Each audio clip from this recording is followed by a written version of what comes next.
दोस्तों, अगर आज मैं आपसे ये बात कहूं कि आप बिल्कुल लेजी नहीं हैं, बल्कि आपका ब्रेन आपसे प्रोकास्टिनेट करवा रहा है, आज आप समझेंगे कि प्रोकास्टिनेशन यानी टाल मटोली की आदत ये एक ब्रेन की बायोलॉजी है। और इस गेम को आज हम डिकोड करेंगे और मैं आपसे बोलूंगा कि इस वीडियो को देखते समय हो सके तो नोट पैड और पेन लेके बैठें, सो दैट जब ये वीडियो एंड होगा आपके पास कुछ सॉलिड नोट्स होंगे और उन नोट्स को आपको अपने रूम में स्टिक करना है और बार बार देख करके अपने आप को ये रियलाइज़ करवाना है कि आप लेज़ी नहीं हैं, बल्कि ये ब्रेन की बायोलॉजी है। Let's decode your brain about procrastination. नमस्कार दोस्तों, आज हम बात करने जा रहे हैं ब्रेन की न्यूरोलॉजी के बारे में, उन रीजंस के बारे में जिनसे आपको पता चलेगा कि जब आप किसी काम को प्रोकास्टिनेट यानी टाल मटोली करते हैं तो आपके ब्रेन के अंदर एक्चुअली चल क्या रहा होता है। So let's start with amygdala. ये एमिगडाला क्या है? एमिगडाला आपके ब्रेन का एक पार्ट है जो एक फियर रिस्पॉन्स सिस्टम की तरह काम करता है। प्रॉब्लम यहीं से शुरू होती है।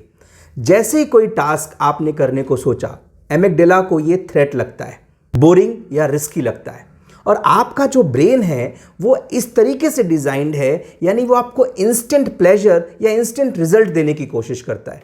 देखिए, एक चीज़ आप समझिए, हम लोग जब इस दुनिया में आए थे as a natural human being, हमारे को नेचर को हमसे दो ही उम्मीदें हैं। नेचर चाहती है कि आप रिप्रोड्यूस करें और सरवाइव करें। इन दोनों चीज़ों के अलावा जितनी भी चीज़ें हमने इस दुनिया में बनाई है वो हमने अपने से बनाई है, इसमें नेचर का कोई रोल नहीं है, क्योंकि नेचर की दो ही एक्सपेक्टेशन है, रिप्रोड्यूस एंड सरवाइव। और जैसे ही नेचर को यानी आपके ब्रेन को कोई भी थ्रेट, कोई भी डिटेक्ट होता है, कोई भी टास्क आप लेते हैं जो उसको बोरिंग लगता है, जिससे उसको लगता है ये तो बाद में आपको रिजल्ट देगा, तो आपका ब्रेन उसे प्रोक्रेस्टिनेट कर लेता है। और ये करता कैसे है? एमिगडाला के थ्रू। एमिगडाला, जैसे मैंने आपको बताया, एक रिस्पॉन्स सिस्टम है आपका ब्रेन का, और उस थ्रेट को डिटेक्ट करते ही एक्टिवेट हो जाता है और 3 मोड में आपके सामने आता है, जिसे हम कहते हैं फाइट, फ्लाइट और फ्रीज मोड। फाइट यानी उस टास्क से लड़ना, उसको कंप्लीट करना, फ्लाइट यानी उससे भाग जाना, और जो फ्रीज मोड होता है यानी एकदम से शॉकिंग मोड में आ जाना। मोस्ट ऑफ द टाइम हम उस शॉकिंग मोड में चले जाते हैं और वही प्रोक्रेस्टिनेशन बन जाता है। हम इसे एक और तरीके से समझते हैं। हमारे ब्रेन में 2 सिस्टम होते हैं, सिंपैथेटिक एंड पैरासिम्पैथेटिक। जो सिंपैथेटिक मोड है ये तब ऑन होता है जब आप एक्शन मोड में आते हैं, और पैरासिम्पैथेटिक आपको रिलैक्स करने के लिए काम में आता है। सपोज करिए आपने कोई डेंजर डिटेक्ट किया, सपोज आप कहीं वॉक कर रहे हैं, आपके सामने एक बहुत ही खूंखार जानवर आ गया, आप क्या करेंगे? आप उससे लड़ेंगे या भागेंगे या फ्रीज हो जाएंगे? तो अगर आप भाग रहे हैं यानी आपका सिंपैथेटिक मोड ऑन हो चुका है और ये आपसे बोल रहा है कि क्या करो, एक्शन लो, है ना, कुछ करो, वहां से भागो या लड़ो, कुछ भी करो, तीनों में से। और जब आप या तो लड़ लिए या तो आप भाग चुके वहां से, आप बहुत तेज से भागे और आगे जाके आपकी बॉडी रिलैक्स होएगी, आप तेज तेज से सांस लेंगे, अपने आप को काम डाउन करेंगे। तो जो काम डाउन कर रहा है वो पैरासिम्पैथेटिक है। तो आप समझ सकते हैं सिंपैथेटिक और पैरासिम्पैथेटिक ये 2 एक्शंस हैं जो बहुत ज़रूरी हैं एक ह्यूमन बीइंग के सर्वाइवल के लिए। अब प्रॉब्लम यहां पर यह होती है दोस्तों कि जब हम बार बार फ्रीज मोड में आने लग जाते हैं तो कहीं ना कहीं हमारी बॉडी की कंडीशनिंग हो जाती है। आप समझ रहे हैं, कंडीशनिंग यानी आपकी बॉडी यूज्ड टू होने लग जाती है। अब इसके पीछे एक तीसरा रीजन आता है यहां पर, जिसे हम कहते हैं द डोपामिन इफेक्ट। देखिए, डोपामिन क्या है? डोपामिन एक हार्मोन है, हम सभी जानते हैं इसके बारे में, कि थोड़ा डेप्थ में बताता हूं। डोपामिन आपको रिवॉर्ड देता है, एक रिवॉर्ड केमिकल की तरह आप समझ सकते हैं। जब भी आप कोई इंटरेस्टिंग काम करते हैं तो आपके अंदर एक अलग एक्साइटमेंट आता है। प्रॉब्लम क्या हो रही है? हमारी लाइफस्टाइल की वजह से हम वो एक्साइटमेंट बहुत जल्दी फ्लैश ऑफ कर रहे हैं, खत्म कर रहे हैं। मॉर्निंग उठते ही अधिकतर लोग आज डेट में क्या करते हैं? रील्स स्क्रॉल करते हैं, घंटों रील्स स्क्रॉल करते हैं। बहुत सारे लोग पॉर्न वीडियोस देखने के चक्कर में अपना पूरा डोपामिन निकाल देते हैं। यानी जो शॉर्ट टर्म इंटरटेनमेंट है, जिससे आपका पूरा डोपामिन क्या हो जाता है? निकल जाता है। देखिए, एक बहुत फेमस प्रोवर्ब थी दोस्तों, एक इंसान को अगर आप बर्बाद करना चाहते हैं तो उसे खाना दीजिए और चीप सेक्स दीजिए। ये 2 चीज़ उस इंसान को पूरी तरीके से बर्बाद कर देगी। खाना हमें आसानी से मिल रहा है, लेकिन चीप सेक्स भी हमें आसानी से मिल रहा है थ्रू पॉर्न वीडियोस। ये जो इंटरनेट पे आज के समय में आपने देखा होगा, बहुत सारे लोग अब आवाज़ उठा रहे हैं इसके खिलाफ कि हमें पॉर्न वीडियोस नहीं देखने चाहिए। उसका रिजल्ट यही है कि जैसे ही आप पॉर्न वीडियोस देखते हैं, आपकी बॉडी एकदम से शूट अप करती है, हाइप करती है, और फिर आप एकदम से रिलैक्स हो जाते हैं, आप एकदम से शांत हो जाते हैं, आपकी सारी एनर्जी एक्सक्रीट हो जाती है, यानी आपका डोपामिन पूरा निकल चुका होता है। आप रील्स देख रहे हैं, एक्साइटमेंट में आप देख रहे हैं, आपने घंटों रील्स देखी, आपका डोपामिन खत्म हो चुका। अब दिन भर के लिए आपके पास कुछ भी नहीं बचा, क्योंकि डोपामिन ही आपको रिवॉर्ड करता है। अब आप समझिएगा, तीनों चीज़ों को मैं यहाँ पर लिंक कर रहा हूँ। डोपामिन इफेक्ट नंबर 1, हमने इसके पहले बात करी थी कि कैसे आपकी बॉडी में सिंपैथेटिक एंड पैरासिम्पैथेटिक, एंड सबसे पहले हमने यहाँ पर डिस्कस किया था अबाउट एमिगडाला। तो ये तीनों चीज़ इंटरलिंक्ड है दोस्तों, समझ रहे हैं। अब इसको एक कहानी के थ्रू अपनाते हैं। रमेश नाम का एक लड़का जो मॉर्निंग उठता है, सबसे पहले रील्स देखता है, घंटों रील्स देखा, क्या होगा, डोपामिन खत्म। अब उसने सोचा यार आज मुझे एक चैप्टर कंप्लीट करना है। जैसे ही उसने किताबें हाथ में उठाई, चैप्टर कंप्लीट करने को सोचा, उसके दिमाग ने क्या डिटेक्ट किया, थ्रेट, एमिगडाला आ गया। एमिगडाला ने बोला अरे यार एक काम करते, बाद में करते हैं, क्योंकि सिंपैथेटिक और पैरासिम्पैथेटिक नर्वस सिस्टम के थ्रू क्या पता चला, ये एक ऑटोनॉमिक नर्वस सिस्टम है। जैसे मैंने आपको बताया, इन्होंने बोला कि यार फाइट, फ्लाइट या फ्रीज, जो मैंने आपको पहले बताया था। फाइट यानी चलो खत्म करते हैं, फ्लाइट यानी भाग जाते हैं, फ्रीज यानी कंफ्यूज, समझ में नहीं आ रहा है करें क्या। अधिकतर लड़कों की या लड़कियों की, इस जनरेशन की, इनफैक्ट बहुत सारे लोगों की ये प्रॉब्लम बन चुकी है, फ्रीज मोड। जब आप इसी रूटीन को बार बार वो करता है, बाद में पढ़ लेंगे, बाद में जिम जा लेंगे, बाद में वीडियो बना लेंगे, बाद में ये काम कर लेंगे, बाद में करते करते उस इंसान की जो बॉडी है वो कंडीशनड हो जाती है, हैबिचुअल हो जाती है।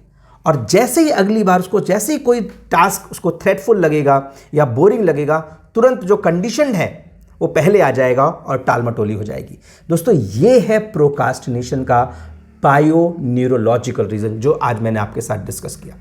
अब बात ये है कि हम इससे अपने आप को सेव कैसे कर सकते हैं, कैसे बचा सकते हैं। तो आइए इसके बारे में हम लोग बात करते हैं। देखिए, सबसे पहले आप बॉडी को रिलैक्स दीजिए। अगर आप चाहते हैं अपने आप को रिचार्ज करना, देखिए जब आप सोते हैं आपकी बॉडी रिलैक्स होती है। इसके पहले थोड़ा सा और पहले आते हैं हम लोग। अब यहाँ पर कहीं ना कहीं आपके गट का भी रोल आ जाता है। गट जो होता है वो आज डेट में साइंटिस्ट ये बोल रहे हैं आपका फर्स्ट ब्रेन है। It is not your second brain, it's your first brain. लोग बेसमय खाना खा रहे हैं, रात में 12 बजे पिज़्ज़ा ऑर्डर करके खा रहे हैं, रात में 11 बजे खा रहे हैं। तो जब आप लेट नाइट खाना खाते हैं और उसके बाद आप चुपचाप बेड में सो जाते हैं, आपकी बॉडी को रिलैक्स करने को नहीं मिलता, क्योंकि डाइजेस्टिव सिस्टम भी एक सिस्टम है, उससे भी रिलैक्सेशन चाहिए ना। आपने मान लीजिए कोई गाड़ी खरीदी, ठीक है, आप उसको प्रॉपर सर्विसिंग करवाते हैं, उसको समय से पेट्रोल भरवाते हैं, इंजन ऑयल सब कुछ आप टकाटक रखते हैं, वो गाड़ी आपकी 15 साल तक आराम से चल जाएगी, 10 साल आराम से चल जाएगी। यूं ही इसके अदरवाइज लेते हैं, कुछ लोगों ने गाड़ी खरीदी और उसको टैक्सी पे चला दी। अब ड्राइवर पता नहीं कैसे चला रहा है, मालिक अपनी गाड़ी अच्छे से चलाएगा, पर ड्राइवर उसकी गाड़ी उतने अच्छे से नहीं चलाएगा, वो उसे 2 से 3 साल में ही खटारा कर देगा। आपने बहुत सारी ऐसी गाड़ियां देखी होंगी, राइट। अब आप समझिए, आपकी बॉडी भी एक मशीन है। जब ये आई थी इस दुनिया में तो सब कुछ सिस्टम नॉर्मल चल रहा था। आपको जब भूख लगती थी तब आप खाना खाते थे।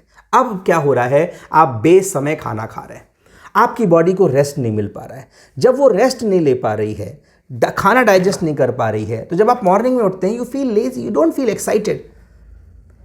सो पहला स्टेप, अगर आप मेरे से पूछें what is the number 1 step to overcome procrastination, is to eat early dinner. जितना जल्दी हो सके, 7 बजे के पहले अगर आप डिनर करते हैं, वेल एंड गुड, आप 7 बजे के पहले अपना डिनर कर लीजिए, या तो हो सके तो हफ्ते में 2-3 दिन आप डिनर स्किप भी कर सकते हैं।